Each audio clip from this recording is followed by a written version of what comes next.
Dans sa grâce, il nous parle, il nous enseigne. Et nous sommes vraiment bénis par la parole de Dieu. Amen. Si tu as la parole de Dieu, tu as la bénédiction. Mais si tu n'as pas la parole de Dieu, tu n'as pas la bénédiction.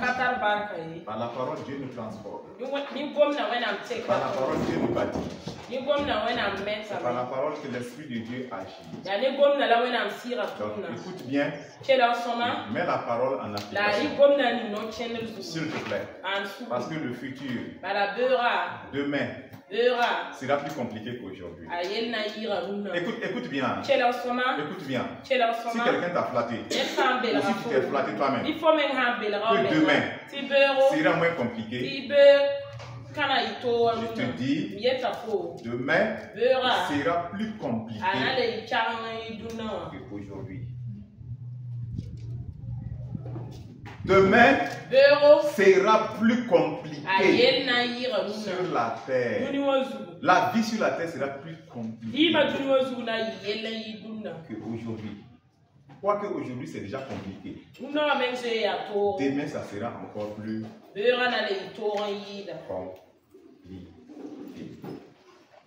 Et ce que tu sèmes aujourd'hui, tu vas moissonner demain. Si tu ne sèmes rien, il faut savoir que demain, tu vas fuir. Sur cette terre-là, tu vas fuir. Il n'y a pas de pitié pour quelqu'un sur cette terre. Les forces des ténèbres combattent tout le monde. Tout le monde entier est combattu. Regardez ce qui se passe un peu dans le monde. Quand vous suivez les nouvelles, regardez ce qui se passe. Non, il n'y a pas de miséricorde. C'est des intérêts. Tout le monde est malmené. Tout le monde est malmené. Les gens meurent. On les regarde mourir. Il y aura plus de complications demain. Et Dieu te prie. Amen. Dieu te prépare par la parole de Dieu.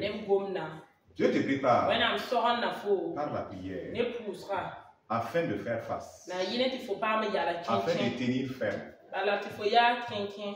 afin que tu ne sois pas vaincu par Satan et que tu ne perdes ton âme, afin que Satan ne réussisse pas à te séduire avec l'argent, les plaisirs de ce monde, avec la nourriture, avec les belles choses, avec tes propres désirs, et il va te gagner finalement. Dieu te prépare par sa parole. Dieu te prépare par la prière. Et Jésus dit de prier afin d'échapper, de pouvoir échapper, de prier afin de ne pas tomber dans la tentation. Pouvoir échapper aux calamités. Toutes ces choses qui viennent là. Il faut s'aimer déjà la prière maintenant. Vous voyez une chose? La prière, c'est ce que tu peux envoyer dans le futur. Est-ce que tu connais le futur? Tu ne connais pas demain. Mais tout de suite là, tu peux envoyer une prière. T'attends demain. Est-ce que tu comprends? Tu peux prier et ça va t'attendre demain. Ça va changer le demain. Parce que Dieu va se glorifier en exaucant la prière. Tu veux un futur dans la grâce de Dieu, où tu te tiens dans la victoire. Et tu ne pries pas aujourd'hui pour ça. Comment tu vas faire? Tu ne gênes pas aujourd'hui. Ça, comment tu vas faire? Quand tu vas arriver demain, tu vas aller trouver que les sorciers t'ont dévancé. Les marabouts t'ont dévancé. Ils ont déjà tout pris. Ils sont déjà positionnés. Quand tu vas arriver demain, ils tiennent déjà tes grâces dans leurs mains.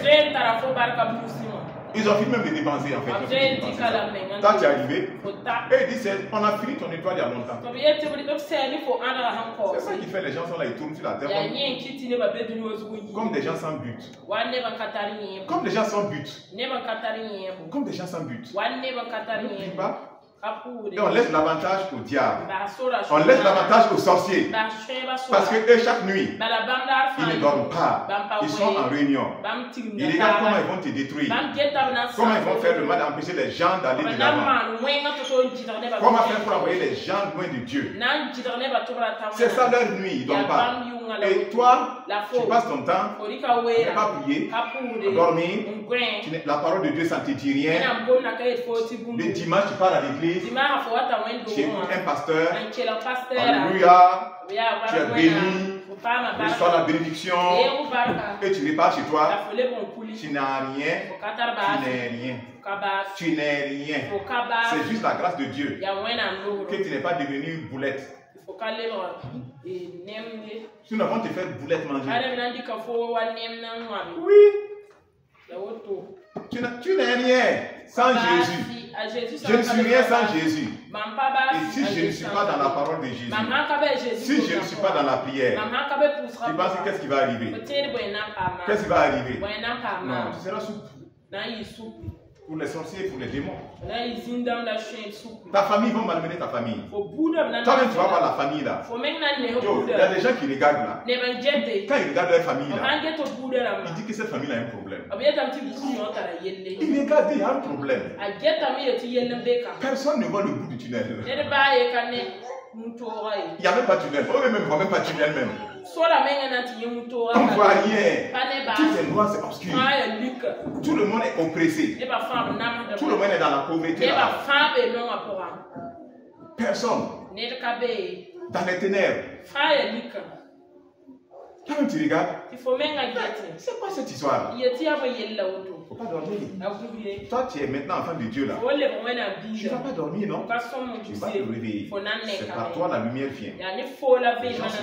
Les gens seront sauvés. Seront délivrés. Seront bénis. Amen. Nous-mêmes nous devons demeurer dans la vérité.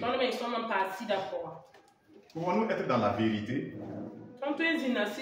Avoir en nous la vérité et vivre dans le faux.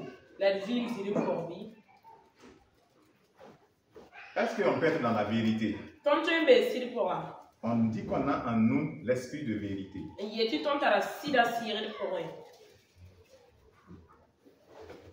Écoutez bien. Et en même temps, avoir le faux. C'est pas possible. Tu ne peux pas être dans la vérité. Avoir l'esprit de vérité en toi et vivre le faux. Et vivre le mensonge. Et vivre la haine. Et vivre les critiques. Et vivre la fornication. Et vivre la masturbation. Et vivre les injures. Est-ce que c'est possible d'être dans la vérité, avoir l'esprit de vérité en nous et vivre le faux? Non. Et pourquoi, chrétiens de ce monde, de ce siècle, vous vivez ça?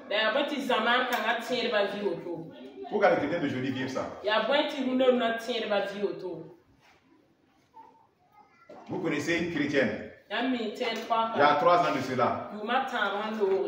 Elle a un bon et joli teint noir. Vous la voyez aujourd'hui. Elle est teint clair. Plus clair que Adama.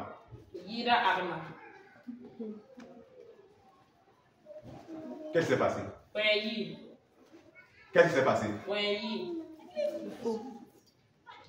Et ce chrétien a dit qu'il est dans la vérité. Qu'il a l'esprit de vérité. Mais il vit le faux. Dieu est dedans. Est-ce que Dieu est dedans? Dieu est dedans. Dieu est dedans. Il faut apprécier. Mais je te dis, Dieu n'est pas de... Ça ne s'arrête pas que là. Vous connaissez tout le reste. Vous connaissez tout le reste. Vous connaissez tout le reste. Vous connaissez tout le reste.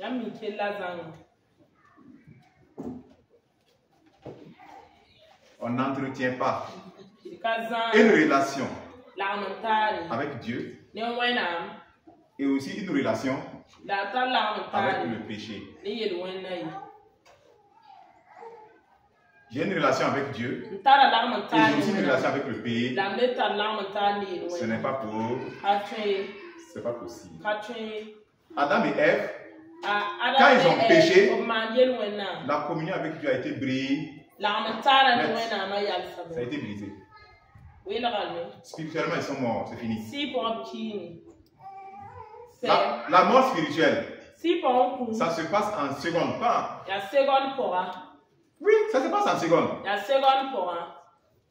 Tu rentres dans la désobéissance, tu te déconnectes de Dieu, c'est tout. On vous a fait croire que même si vous vivez dans la désobéissance, que Dieu est toujours avec vous, que le Saint-Esprit est en vous toujours.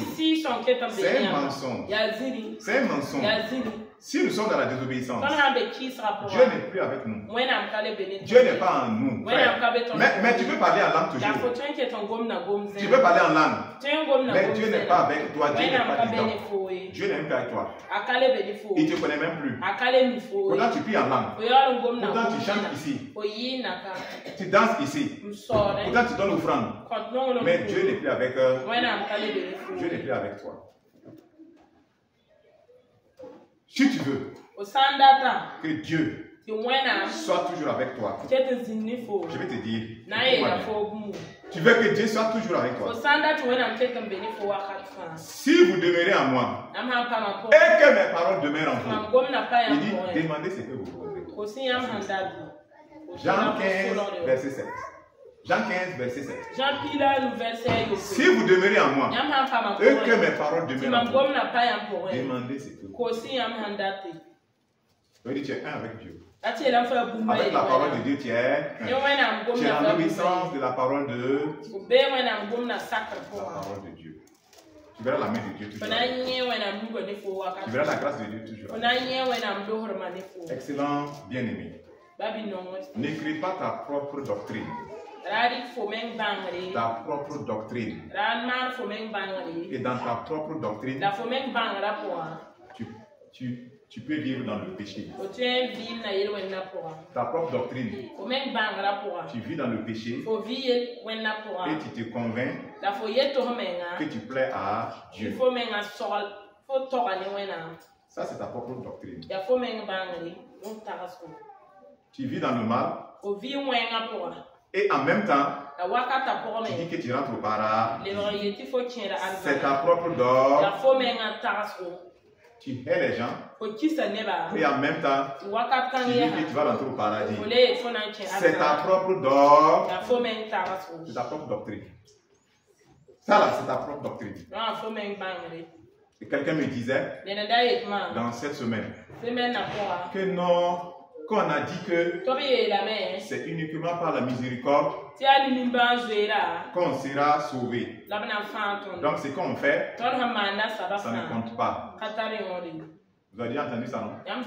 C'est comme ça marche, non? Non. Ok, je répète.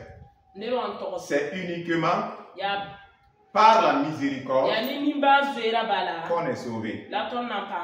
Ce que nous on fait, ça ne compte pas. On est d'accord ou bien on n'est pas d'accord? Levez les mains ceux qui sont d'accord. Levez les mains ceux qui ne sont pas d'accord.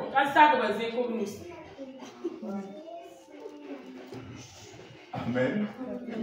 Ah. Donc, ce qu'on fait, ça compte? Oui. Ça compte? Oui. Donc, si ce qu'on fait compte, est-ce qu'on peut dire que c'est la miséricorde? On va aller doucement, doucement. Parce que j'entends beaucoup, on est sauvé par la foi. C'est vrai. On est sauvé par la foi. Maintenant, la question qui demeure, quelle est la foi qui sauve?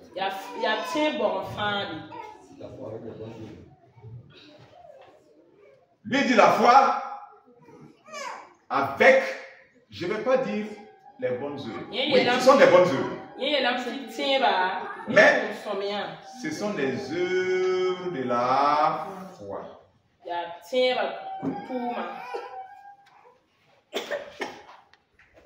faut dire au monsieur d'arrêter ça. On a déjà dit ça. Amen. La foi qui sauve. Ah, c'est.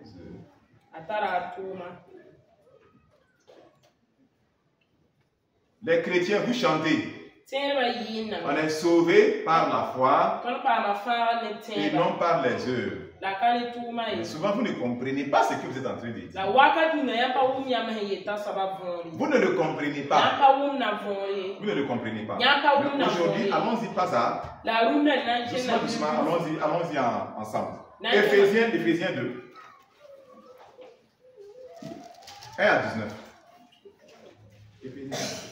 Éphésiens la main, verset Yibou. Éphésiens Yibou, verset On va aller jusqu'à 19.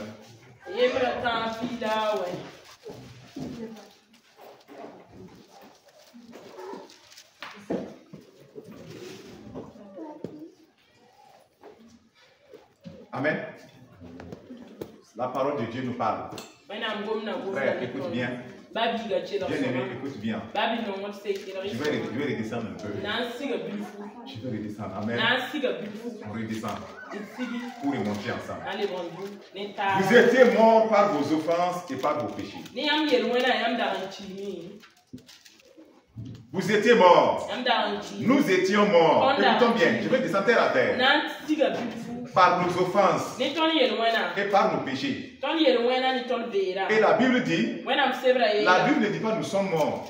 Elle dit que nous étions morts. Par nos offenses et par nos péchés. Ça veut dire, qu'est-ce qui nous avait tués? Qui veut parler? Qu'est-ce qui nous avait tués? Amen, on va prendre ça comme ça. Allez, qu'est-ce qui nous avait tués? Le péché. J'ai pas entendu le péché. C'est le péché qui nous avait tués. Ça veut dire que le péché tue. Ou bien le péché ne tue pas. Le péché tue. Et le péché qui nous a tués là, qui nous avait tués là, c'est quelle partie qu'il a tué? Quoi? Il a tué quoi? Spirituellement, tu étais mort. C'est-à-dire que tu n'as plus de relation de communion avec Dieu. Écoute bien. Toi, tu n'as pas de communion avec Dieu. Et parce que tu es là, tu arrives à manger de la nourriture, tu penses que la vie se limite à ça. Si tu es mort spirituellement, tu es vraiment mort. Le corps là, c'est une enveloppe. C'est une enveloppe. Voici le corps. C'est une enveloppe. C'est une enveloppe. Mais il y a quelque chose à l'intérieur. Qu'est-ce qu'il y a la valeur? Ce qu'il y a à l'intérieur. C'est ce qu'il y a à l'intérieur. Si on enlève ce qu'il y a à l'intérieur, ça là, ça sert à quoi? Rien. Ça ne sert à rien. Et tout de suite, ceux qui vont rentrer dedans là, ils vont enlever ce qui est à l'intérieur et ils vont jeter l'enveloppe qui est le corps.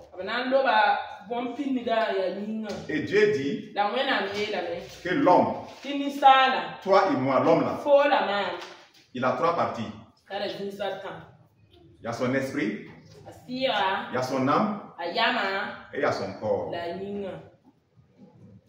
Et ce que Jésus est venu sauver,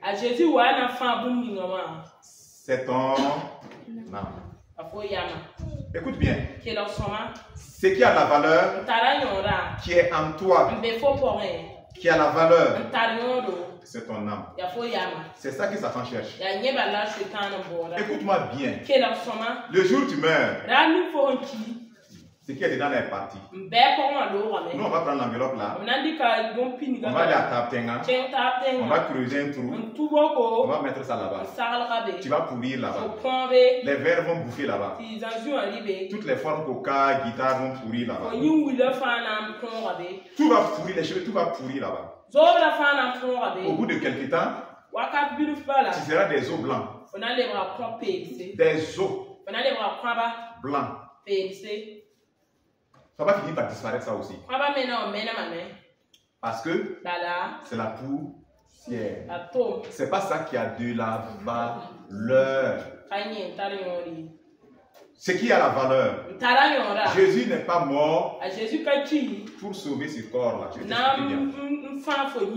Jésus guérit le corps, bien sûr. Tu vis dans ce corps.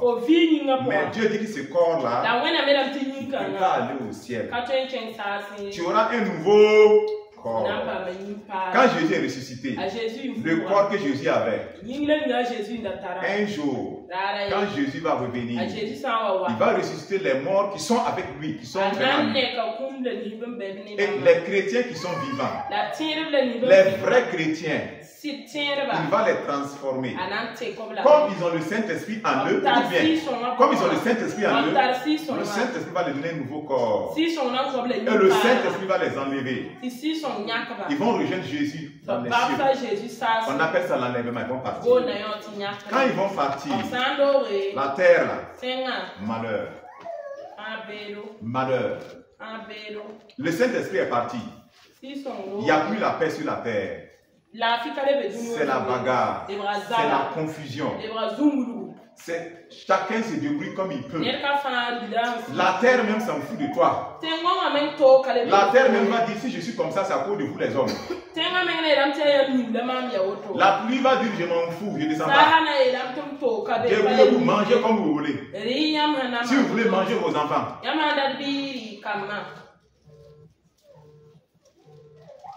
Donc ce qui a la valeur est dedans. Et quand la Bible dit que nous étions morts, celui qui était mort là, ce n'est pas le corps, puisque tu es là physiquement, tu comprends? Mais c'est ton esprit. Parce que ton esprit, c'est la partie de toi qui contacte Dieu. Le Saint-Esprit habite en toi, dans ton esprit. Et ton esprit est un avec le Saint-Esprit. Est-ce que tu comprends ça?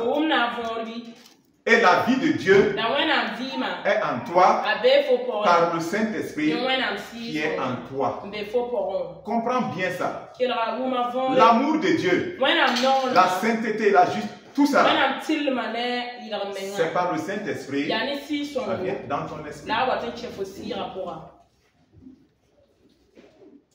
Maintenant, ton esprit doit être le moteur de ta vie. Ton esprit va dicter ta marche. C'est à cause de ça. C'est pour ça que la Bible dit marchez selon l'esprit. Est-ce que vous comprenez? Marchez selon l'esprit parce que ton esprit est renouvelé. Ton esprit est connecté à l'esprit de Dieu. Ton esprit a la vie de Dieu. Donc, si ton esprit te conduit, ton esprit ne va jamais te conduire dans le mensonge. Parce qu'il est connecté à Dieu. Est-ce que vous comprenez? Il ne va jamais te mettre dans la haine, dans la colère, non. Souvent, ce qui se passe, c'est qu'on n'est pas conduit par l'esprit. On laisse l'âme prendre le dessus. L'âme, c'est les émotions, les sentiments. Tu m'as fait ceci, je vais me venger. Quand l'âme agit sans l'esprit, on appelle ça la chair. L'âme et le corps. Quand l'âme regarde, il dit qu'elle est jolie, hein? Il te pousse à aller. Mais si ton esprit a le dessus, tu vas voir autrement. Mais si c'est ton âme et tu n'as pas l'esprit de Dieu, tu n'es pas conduit par l'esprit, tu vas rentrer dans le mal. Donc quand on parle de la chair, dans la Bible, écoutez bien, la chair n'est pas égale au corps. La chair, c'est l'âme et le corps qui agissent. C'est l'âme qui pousse, qui propulse, qui devient le maître, qui pousse. Voilà pourquoi la Bible dit, c'est l'âme qui pêche, c'est elle qui va mourir. Voilà pourquoi Jésus est venu, c'est pour sauver l'âme. Le problème c'est avec l'âme. C'est avec l'âme. Quand tu manges, tu dis c'est bon, hein? C'est l'âme qui exprime ça. Quand tu mets ton pied sur le feu là, écoute-moi, le corps ne sait rien faire. Le corps, il ne sait rien faire. Le corps transmet seulement. Quand tu mets ton pied sur le feu, et entre-temps, qu'est-ce qui va se passer? Tu cries, tu sautes. C'est l'âme maintenant qui réagit. Souvent, ça prend du temps avant que tu écris. Et tu te demandes pourquoi. C'est ça. C'est ce qui se passe. Quand tu dors, et vous avez vos maris spirituels là, et vous avez vos femmes spirituelles là, quand il vient la nuit, il vient te visiter. Il ne vient pas toucher à ton corps. C'est pas ça. Mais c'est ton âme spirituellement. Et quand il fait ça avec ton âme, le matin quand tu te lèves, tu vois que ton corps arrière. C'est vrai ou bien c'est pas vrai? Ah, d'accord. Personne ne veut dire que c'est vrai parce qu'on va dire que...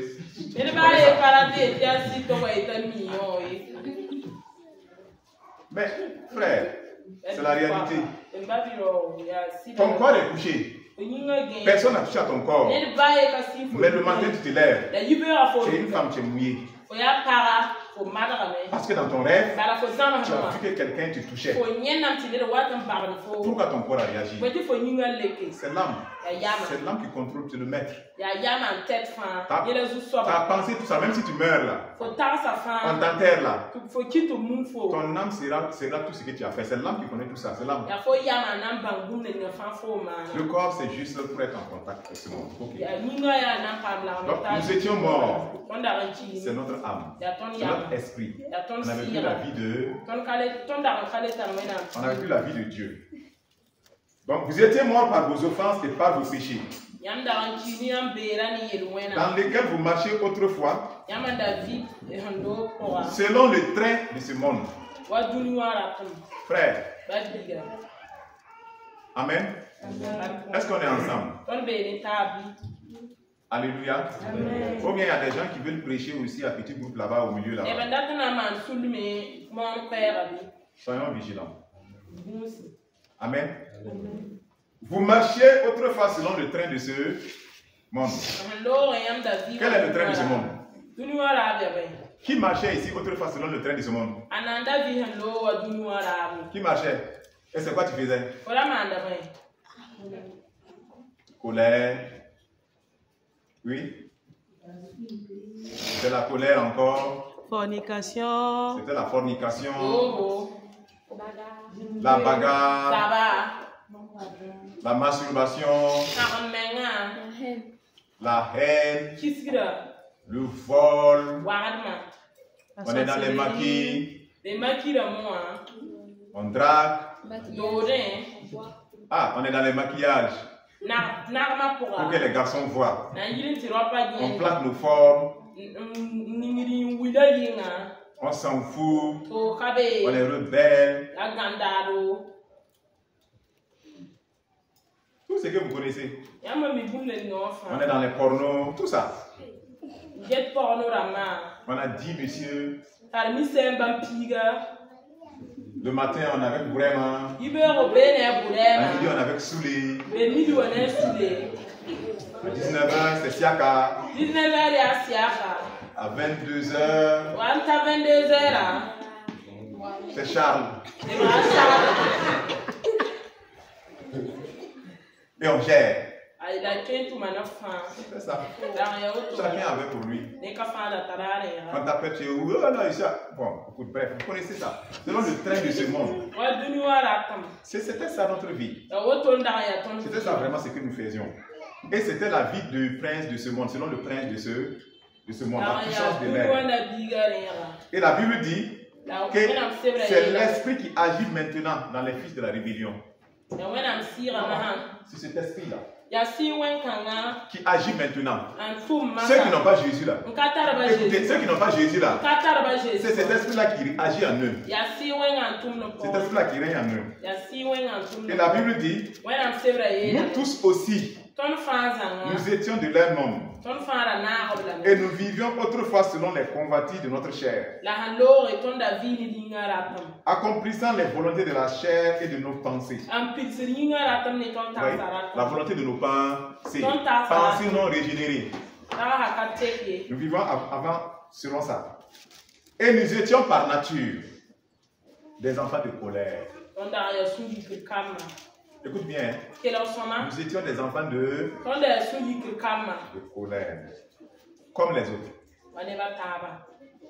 Enfants de colère, ça veut dire quoi? Enfants de colère, ça veut dire quoi? Je ne sais pas si tu as compris. Enfants de colère, ça veut dire quoi? Enfants de colère, ça veut dire quoi? Ça veut dire que on était destiné à la colère de Dieu. Comme les autres. La Bible dit comme les autres. Les autres, comme les autres. Les autres là, c'est qui? Les autres là, c'est qui? Les autres là, c'est qui? Ceux qui n'ont pas reçu Jésus. Je n'ai pas dit ceux qui n'ont pas de religion. Non. J'ai dit ceux qui n'ont pas reçu Jésus. La colère de Dieu demeure. Pour ceux qui n'ont pas reçu Jésus. Parce que Jésus a pris la colère de Dieu. Pour que nous puissions échapper à la colère de Dieu. Est-ce qu'on se comprend? Maintenant, quand tu n'as pas Jésus, tu es toujours, la colère de Dieu demeure toujours. C'est-à-dire un jour, tu vas finir par l'expérimenter. Après la mort, frère, il n'y a plus de grâce. Mais Dieu qui est riche en miséricorde, ça c'est le verset 4. C'est ça les gens aiment. Mais Dieu qui est riche en miséricorde, à cause du grand amour dont il nous a aimés, nous qui étions morts par nos offenses, nous a rendus à la vie avec Christ.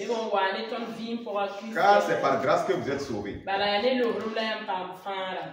Amen.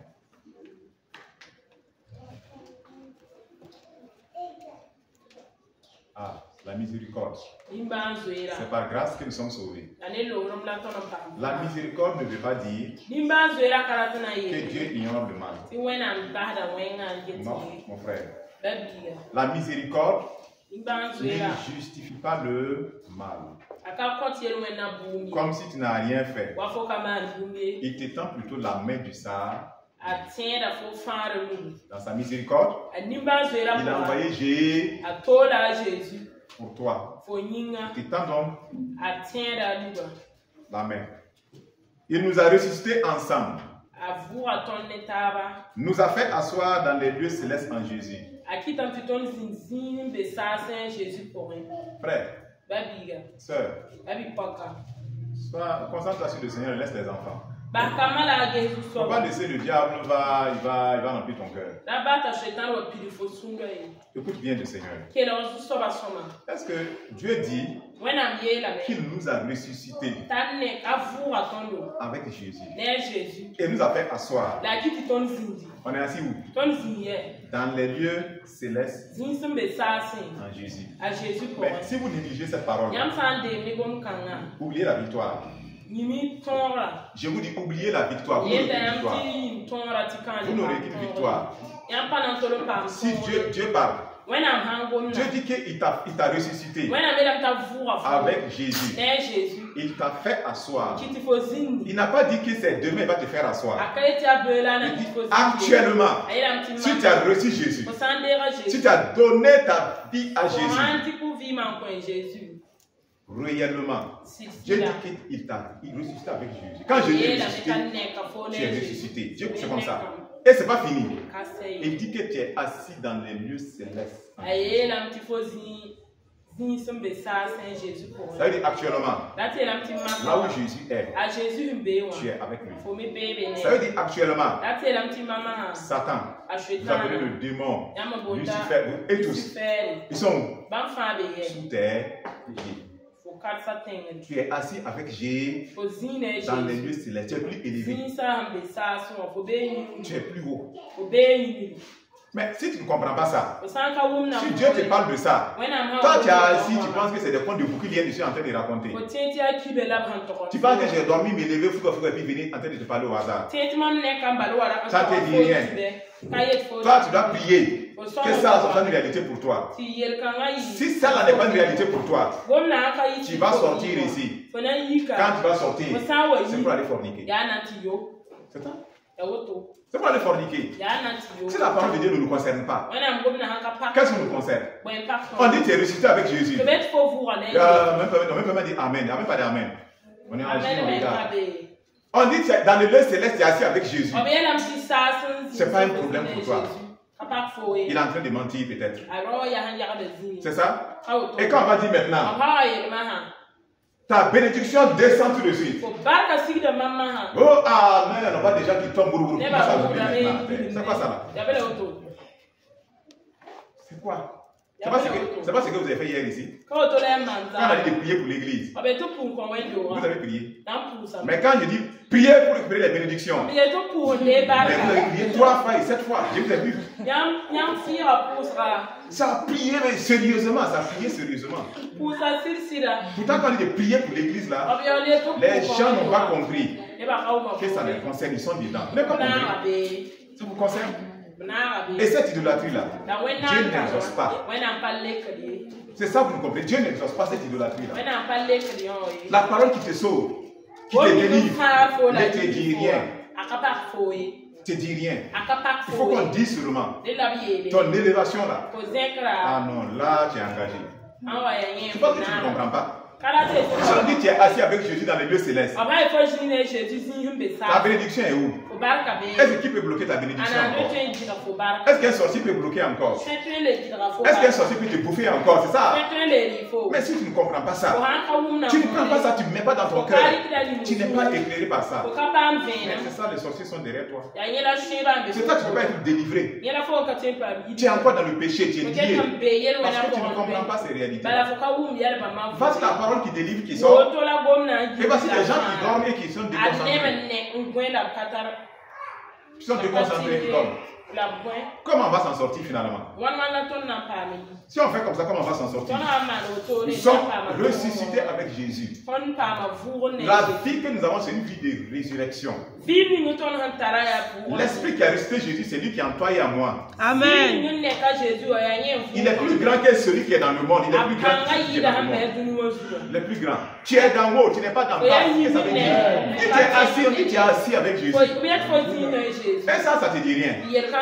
Et c'est la terre que toi tu vois. Frère, on est connecté à Christ. On a fini avec ce qui est dans ce monde, on a fini avec ça. On ne peut plus ça. C'est Christ. Colossiens 3 dit, si vous êtes ressuscité avec Jésus, cherchez les choses d'en haut. Cherchez les choses d'en haut.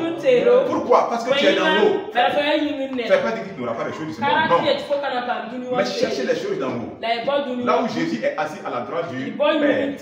Et il dit que quand Christ, votre vie paraîtra, vous paraîtrez aussi avec lui. Si vous n'acceptez pas cette parole, les démons vont vous malmener sérieusement sur cette terre. Ils vont vous malmener sérieusement. Vous serez des chrétiens misérables, des chrétiens vaincus par les pauvres sorciers. Par les pauvres sorciers. Vous avez déjà vu un sorcier riche? Non, c'est la pauvreté. Ils vont te manger pour se venger. Tu vas sentir la douleur de la pauvreté là. Ils vont provoquer tes os d'ajouter.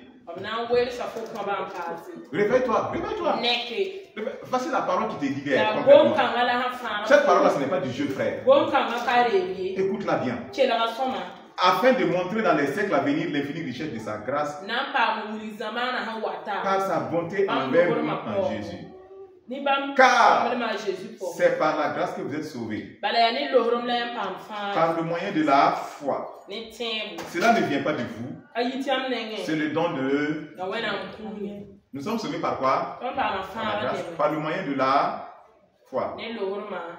Ça ne vient pas de nous. Ah, Yakoro, ça ne vient pas de nous. C'est le don de... C'est le don de Dieu. Ce n'est point par les œuvres, afin que personne ne se glorifie. Ah, on dit que ce n'est pas par les œuvres, afin que personne ne se glorifie. Écoutez bien. On nous dit que ce n'est pas par les œuvres, mais le verset suivant. Car nous sommes son ouvrage, ayant été créés en Jésus-Christ pour de bonnes œuvres que Dieu a préparées d'avance afin que nous les pratiquions. Il nous dit tantôt, ce n'est pas par les œuvres. Et après, il nous dit que Dieu nous a créés en Jésus. C'est en Jésus, hein? Toi qui as reçu Jésus là. En fait, Dieu t'a créé en Jésus. Ton passé là, tu es mort, tu es une nouvelle créature. Si tu existes, c'est en Jésus. Et tu comprends bien? Si tu n'es pas en Jésus là, tu es mort. C'est ton ancien là. Comprenez? L'ancien homme selon Adam là, cet homme là est foutu. Il est foutu. Tous ceux qui ne vont pas recevoir Jésus pour naître en Jésus, ils n'ont pas été créés, ils n'ont pas été créés en Jésus. Ils sont restés anciens hommes foutus là. Ils ne peuvent pas voir Dieu. Dieu a terminé ça, il ne peut pas voir Dieu. Dieu veut donner la vie aux gens par Jésus, par l'évangile. C'est à cause de ça que tu es là. C'est à cause de ça que nous sommes là. Et il nous dit maintenant qu'en Jésus, nous avons été créés pour des bonnes œuvres que Dieu a préparées d'avance. Quelles sont les œuvres selon lesquelles la Bible dit que nous ne sommes pas sauvés par ces œuvres? C'est quelles œuvres? Quelles sont les œuvres? Puisque la Bible dit, ce n'est point par les œuvres, afin que personne ne se glorifie. C'est quelle œuvre?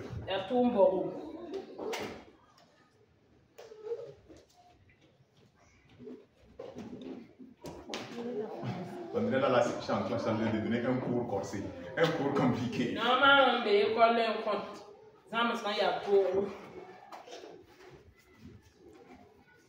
Quelles sont les œuvres? On dit que ce n'est point par les œuvres. Et vous dites que ce qu'on fait, les œuvres, ça compte. Dieu dit que ce n'est pas par les œuvres. Vous dites que ce qu'on fait, les œuvres, ça compte. Donc, quelles sont les œuvres? On dit que ce n'est pas par les œuvres. Quelles sont ces œuvres là? Les œuvres de la chair? Non, si les œuvres de la chair, tu es foutu. Ça, déjà, même ça, c'est gâté là-bas. C'est les œuvres de la loi. Pour que les chrétiens comprennent. Il est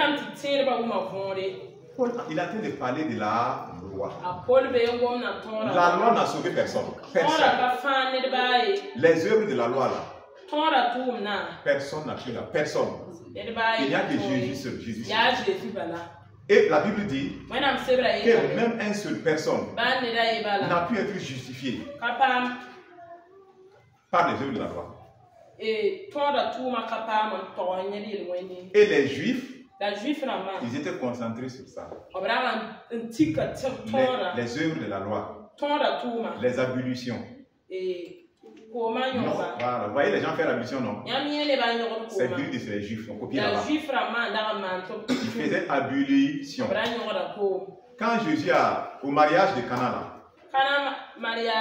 quand Jésus a transformé l'eau là, les gens vont dire c'est du vin. Voilà. En tout cas, c'est que Jésus a transformé l'eau, c'est écrit c'est du vin. On prend ça comme ça. On a mis l'eau là dans quoi? C'était des canaries, des chats comme des canaries. Ça servait à quoi? Aux ablutions. Pour purifier les juifs. Les remplissez. Enlever. C'est devenu du vin. Les juifs faisaient ça. Ce sont des œuvres de la loi. Il faut se purifier. Il faut se sentir. Il faut se sanctifier. Il faut tuer le mouton pour couvrir les péchés. Ce sont des œuvres de la. Il ne faut pas manger de porc pour les juifs. Mais ici, on n'a aucun souci pour manger le porc. On n'a aucun souci. Si tu veux le manger, mange-le. Tu comprends? Sinon, selon la loi, tu ne dois pas manger des ciliures. Ils n'ont pas d'écailles. Écailles. Pardon. Voilà. Est-ce que tu comprends? Mais tout le monde ici mange ciliures, non? Donc, ce n'est pas les œuvres de la loi qui nous sauvent. C'est ça qu'il veut dire en fait. Et ce n'est pas fini. C'est les juifs là. La loi là. Garçon qui n'est pas circoncis. Toi là, tu n'es pas juif. Tu ne peux pas être mélangé avec le peuple de Dieu. Et Paul dit, on n'est pas sauvé par ça. Est-ce que vous comprenez? On n'est pas sauvé par les œuvres de la loi. C'est clair maintenant? Parce que les chrétiens, comme ils ne comprennent pas, les gens me disent, les gens vivent dans la fornication, ils vivent dans la masturbation, dans la colère, dans les bagarres. Des chrétiens qui font kung fu, frappent. Et quand je vais parler, on dit non. On dit que c'est la miséricorde qui nous sauve. Que ce n'est pas des œuvres. Je dis, mais il y a un problème avec toi, hein? Il y a un problème. Les œuvres dont on parle là, on ne parle pas de kung fu, aller boxer les gens et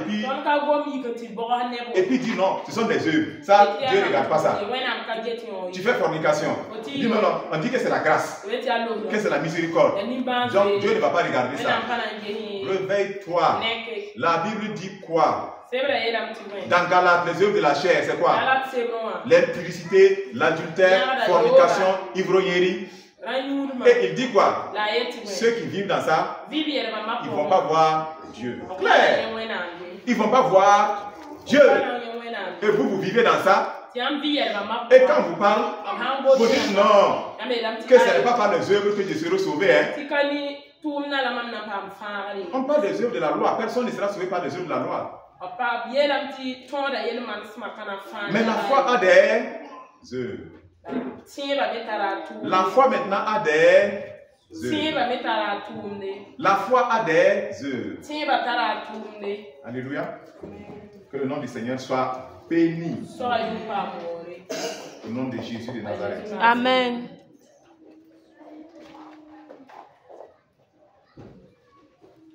On était au verset. Voilà, maintenant, je vais dire moyen. Verset 17, ça. Verset 11. Ok, on va sauter. Verset 13. Mais maintenant, en Jésus-Christ, vous qui étiez jadis éloignés, vous avez été rapprochés par le sang de Christ. Nous, on était éloignés, non? On était éloignés de Dieu. On était dans le péché. Qu'est-ce qui nous a rapprochés? Armand, qu'est-ce qui nous a rapprochés? Le sang de Jésus. Le sang de Jésus nous a rapprochés de Dieu. Car il est notre Père. Lui qui des deux n'en a fait qu'un.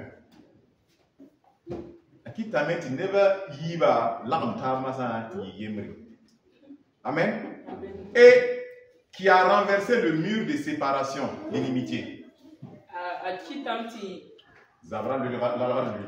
Je vais vous expliquer pour que vous compreniez. Les Juifs là. Les Juifs là. Un Juif ne peut pas venir rentrer chez toi et manger comme ça. Tu n'es pas pur, il ne peut pas. Il ne peut pas. Est-ce que vous comprenez bien ça? Par nourriture, il aura du mal à manger. Il aura du mal à manger. Tu ne vis pas selon la loi. C'est à cause de ça. Il ne voulait même pas rentrer chez les Romains. Quand il voulait tuer Jésus, il ne voulait même pas rentrer. Parce qu'ils vont être impurs. Ils ne veulent même pas rentrer. Ils ne veulent pas. C'est ça. Quand Jésus partait pour guérir, c'est le fils du centenier là, romain, centenier romain dans la Bible. Voilà. Soras Corona là. Quand Jésus partait, il a dit non, non, ne viens pas dans ma maison, je ne suis pas digne. Est-ce que vous comprenez? Parce qu'il est romain. Il dit non, il ne faut même pas venir. Tu vois, il ne faut même pas venir. Il faut dire seulement quelque chose. Il faut dire seulement une parole. Donc les Juifs, avec ceux qu'ils appellent les païens, c'est ça la Bible dit, que ces deux-là, il a renversé le mur qui était entre eux. Et en Jésus, il n'y a plus de Juifs, il n'y a plus de Grecs, il n'y a plus de Moussi, il n'y a plus de Peul. Nous sommes maintenant tous unis en Jésus. C'est ça ce que ça veut dire. Est-ce que tu comprends? Il dit que des deux là, il n'en a fait que un. Voilà pourquoi si tu es ici, les gens qui disent qu'ils ne marient pas telle ethnie. Je ne sais pas, peut-être que tu es peu ou quoi, tu ne maries pas cette ethnie, tu es Yadissé, tu dis que tu ne maries pas ça, vous ne mariez pas forgeron, tout ça là. Cette pratique-là, elle n'est pas en Jésus. Tu comprends? Elle n'est pas en Jésus. Si tu es en Jésus, tu peux marier tout. Pourvu que ce soit dans le cerf. Pourvu que ce soit dans le cerf. Dans le Seigneur. Amen. Je vais sauter beaucoup de choses pour faciliter quand même la tâche.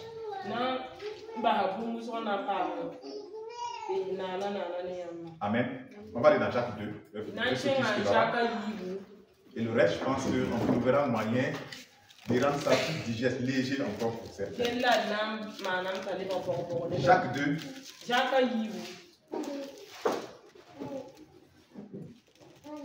12 à 26.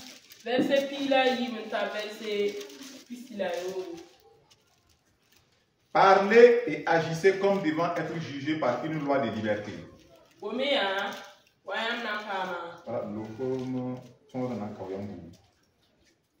Car le jugement est sans miséricorde pour qui n'a pas fait miséricorde. La miséricorde triomphe du jugeur. La miséricorde de Dieu fait que Dieu n'a pas jugé Adam et Ève. Dieu nous a envoyé la grâce afin que nous soyons sauvés. Mes frères, verset 14, que sert-il à quelqu'un de dire qu'il a la foi s'il n'a pas les œuvres? La foi peut-elle le sauver?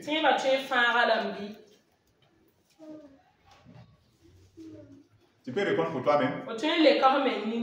Puisque des gens disaient, comme Paul a écrit, en fait, Jacques, il connaît le problème des chrétiens. Les gens ont mal interprété ce que Paul a écrit. Puisque Paul dit qu'on est sauvé par la foi sans les œuvres. Les gens ont pris ça. Les chrétiens ont pris ça. Ils disent ça, c'est une bénédiction. J'ai vu comme je veux, mais j'ai la foi, donc je suis sauvé. Et Jacques reprend, il écrit, et il dit maintenant, que sert-il à quelqu'un de dire qu'il a la foi s'il n'a pas les œuvres?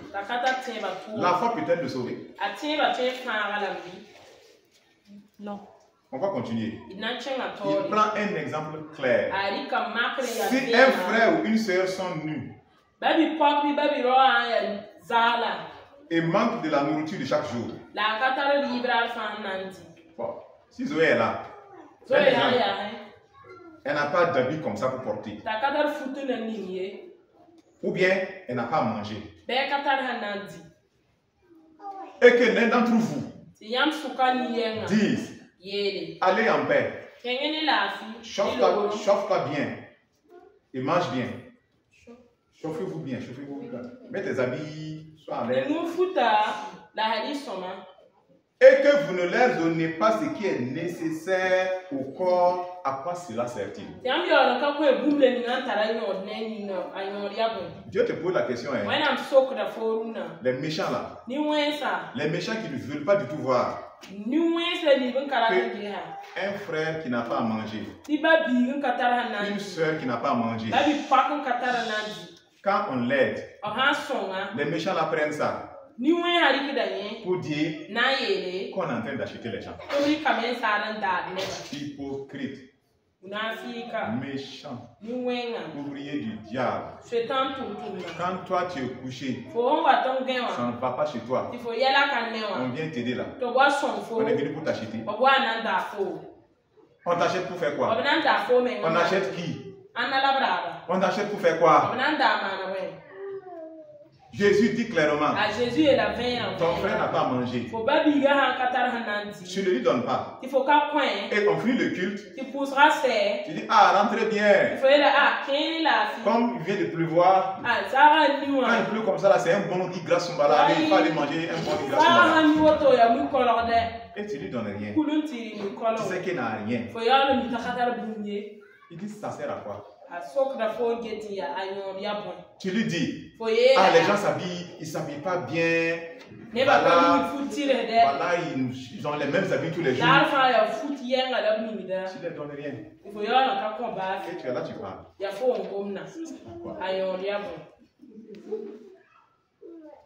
Ça sert à quoi?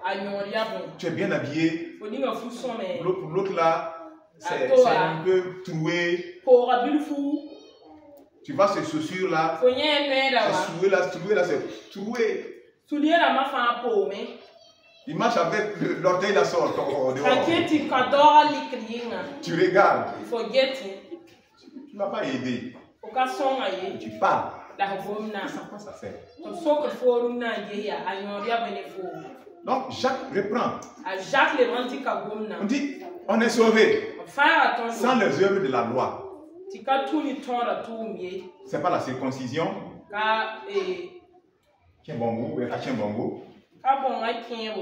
Ce n'est pas manger le porc ou bien ne pas manger le porc. Ce n'est pas les sabbats. Ce n'est pas ça. Ces œuvres-là ne peuvent pas nous sauver, c'est clair. Mais quand on prend Jésus, Jésus a préparé des œuvres. Des œuvres de la foi. Et Jacques nous en parle ici. Il dit, il en est ainsi de la foi. Si elle n'a pas les œuvres, elle est morte en elle-même. Jean 2,17. Jacques 2,17. Alléluia. Il en est ainsi de la foi. Si elle n'a pas les œuvres, elle est quoi? Roger, elle est quoi? Morte. Ça veut dire quoi? Il y a des gens qui disent qu'ils ont la foi. N'est-ce pas, Elodie? Mais leur foi là, elle est morte. Elle ne peut pas les sauver parce que la foi peut mourir. Tu peux venir à l'église, tu es assis. Mais ta foi, elle est morte. Elle ne vit pas. Une foi qui est morte ne peut pas sauver. Une foi qui ne vit pas ne peut pas sauver. La foi qui sauve, c'est la foi qui est vivante. La foi qui est vivante, c'est la foi qui a les œuvres de la foi. Si la foi n'a pas les œuvres, elle est morte. Si elle est morte, elle ne sauve pas celui qui l'a.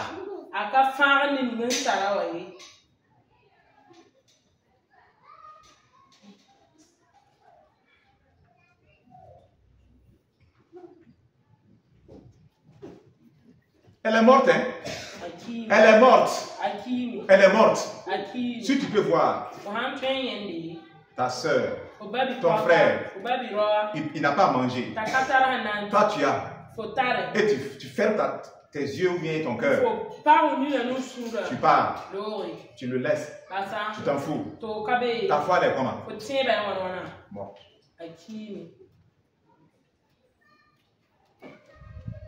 Elle n'est pas vivante. Sinon, elle va agir dans les œuvres de la foi. Ton amour est mort. Ton amour est, tu es mort. Parce que la foi agit par amour. Elle est morte. Elle est morte. Elle est morte. Elle est morte. L'autre n'a pas. Il n'a pas un bol de riz pour manger. Il arrive chez toi. Ah, l'argent qu'il mangeait là. C'est pour aller mécher ma tête là, hein, parce que ce week-end, c'est pour aller mécher ma tête là. Voilà, c'est comme ça. Toi, tu as mangé, non? Et maintenant, c'est mécher là maintenant ton problème. Là. Tu ne peux pas donner un bol à l'autre, tu vas manger. Ta mèche là est mieux que lui, non? C'est pas ça? Ce n'est pas comme ça. C'est comme ça. C'est comme ça que tu penses. Verset 18. Mais quelqu'un dira, on parle aux gros chrétiens ici, des grands chrétiens qui sont là. Ils connaissent tout. Quand on parle comme ça, ils disent non, chacun a un don. Dieu donne un don à chacun. Voilà ce qu'on dit de vous. Mais quelqu'un dira, ce quelqu'un-là, c'est le gros chrétien là. Lui dit, toi, tu as la foi. Dieu a donné la foi à Zoé. Moi, je n'ai pas la foi. Et moi, j'ai les œuvres. Toi, tu as la foi. Moi, j'ai les œuvres. Donc, tu as ta foi là. Il n'y a pas de œuvres dedans. Et moi, mes œuvres là, ce n'est pas par la foi. Ça ne marche pas. Et c'est ça Dieu dit. Montre-moi ta foi sans les œuvres. Et moi, je te montrerai la foi par mes. Vous comprenez? C'est par tes œuvres. On sait que tu as là. C'est par tes œuvres. N'est-ce pas, Clarisse? Qu'on sait que tu as là. C'est pas tes œuvres, c'est pas tes œuvres. Tu bagarres, tu frappes, tu critiques. Tu as la foi? Tu as la foi? Tu n'as pas la. Tu vis dans l'amour. Tu aides les gens selon Dieu. Ta compassion, tu prends soin. On voit ta foi à travers ce que tu fais. À travers ce que tu fais, on sait que tu crains Dieu. Claire, c'est que tu crains Dieu.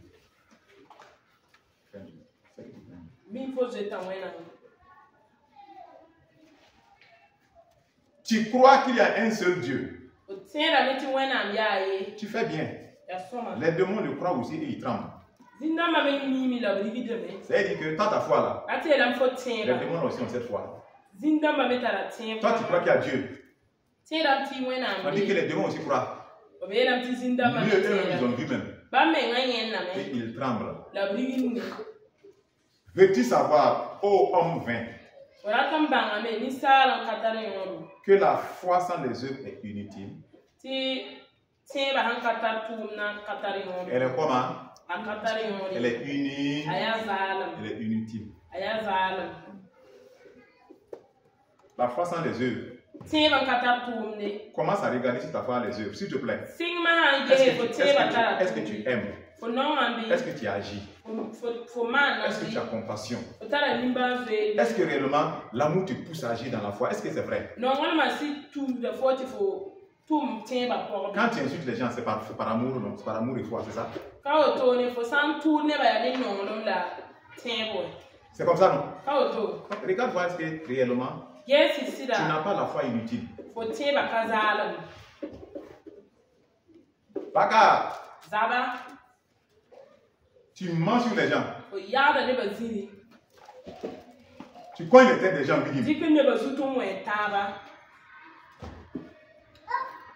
N'est-ce pas? C'est la foi ça. C'est la foi, c'est ta foi là comme ça. Peut-être qu'elle est inutile. Peut-être qu'elle est inutile. On prend l'exemple d'Abraham. Verset 21. Abraham, notre père, ne fut-il pas justifié par les œuvres lorsqu'il offrit son fils Isaac en sacrifice?